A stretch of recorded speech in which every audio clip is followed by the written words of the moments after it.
the Muslim Impact Forum is needed now more than ever before.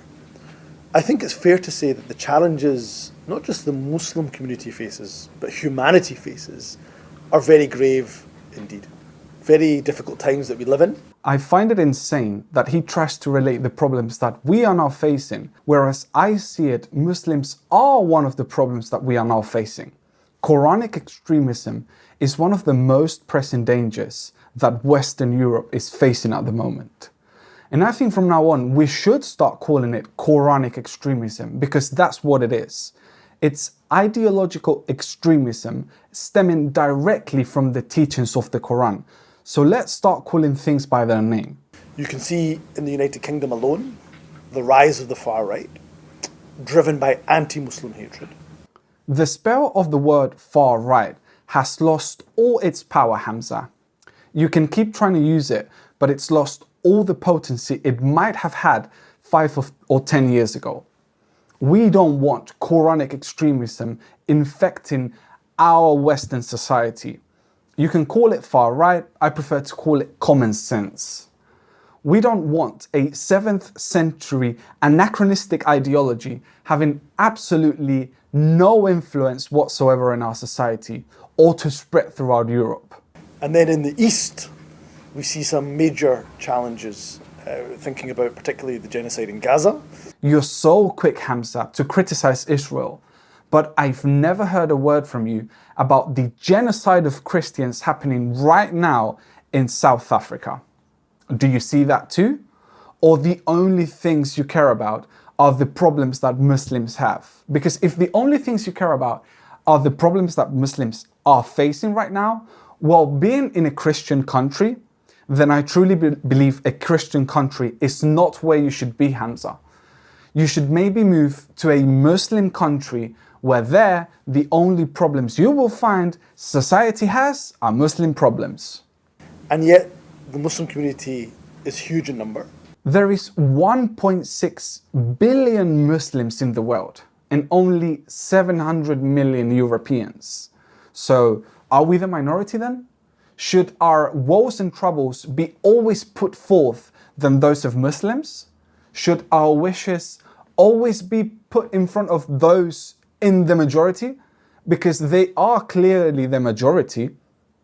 And the purpose of the Muslim Impact Forum is how do we bring these people, how do we bring that talent together to say, here's the challenges we face and humanity faces. If we can strategically align our skills, our talent, then actually we can solve these problems to the betterment of the whole of humanity. That is exactly what we are trying to stop. The spread of Islam through ideological subversion that right now it's plaguing Europe like a disease. The Muslim Brotherhood should be banned in every country of Europe by decree of the European Parliament and also the UK.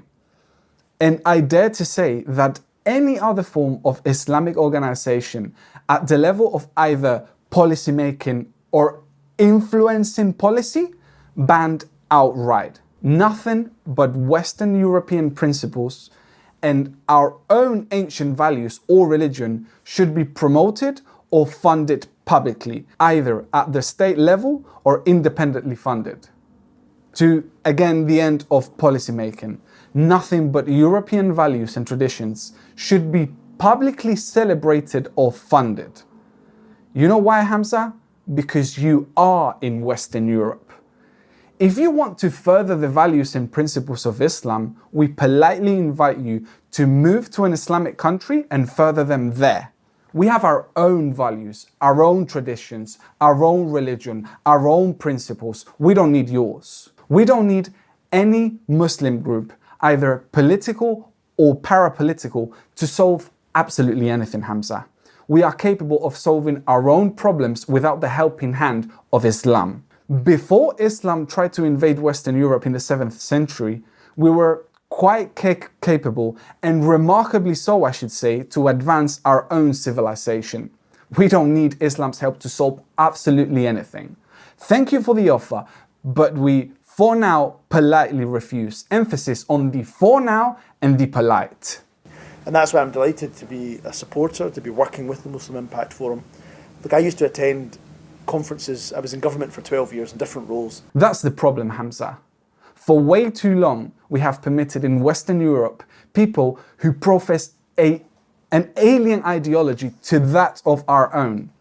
You can call it religion, but I like to call it a totalitarian ideology. You see, I like to call things by their name. That's what Islam is, a totalitarian ideology. For way too long, Hamza, we have permitted Islam's totalitarian ideology again to infect our halls of power. But you know what? It's coming to an end. And thank God for that. Europe's parliamentarian laws and also the UK's should prohibit anyone who doesn't profess Europe's ancient either religion or right for a lack thereof to hold any positions of power whatsoever. As I think we can all agree that's the best thing for our society in Western Europe, Hamza, where you are, Western Europe.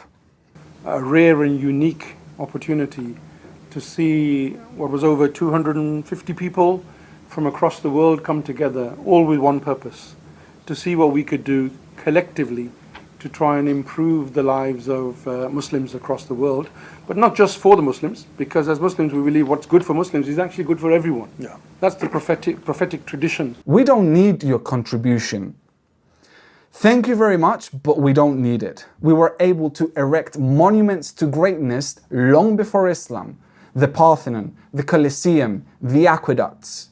We were able to map the stars, embed the whole world into cartography, reach the Americas, invent penicillin, electricity, the light bulb, the car, the computer. We don't need Islam's help. Thank you, but we politely refuse your backwards 7th century ideology. I think we can cope without it.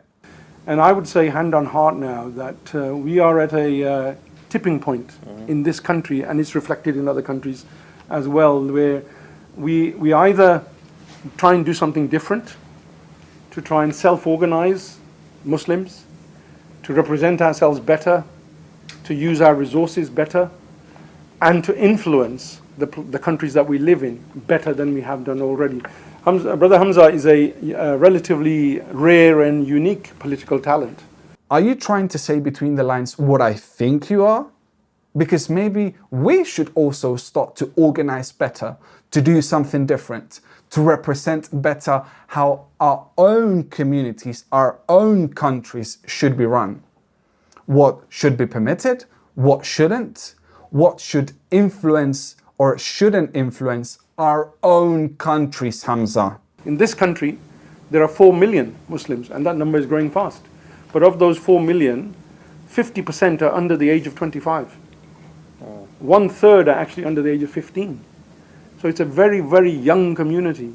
Those young British Muslims, what kind of future are they facing? There's 228 million young Europeans.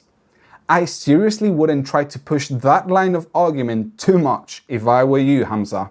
The British Impact Forum, I hope, if it does nothing else, it gives them hope as well, that we can come together, we can use our collective energy, our intellect, our resources and our influence to try and create a country and other countries that will create a future for them, that we can be proud that they are British, they are European, they are world citizens. Our grandchildren demand that we do something different now, I think. Jesus Christ. We can also come together, Hamza, and use our collective intellect, our resources, our energy, and our own influence, again, in our own countries, Hamza. And if Keir Starmer wants to put me in prison for this video, then hey, be my guest. Thank you very much for watching, and like always, see you in the next one.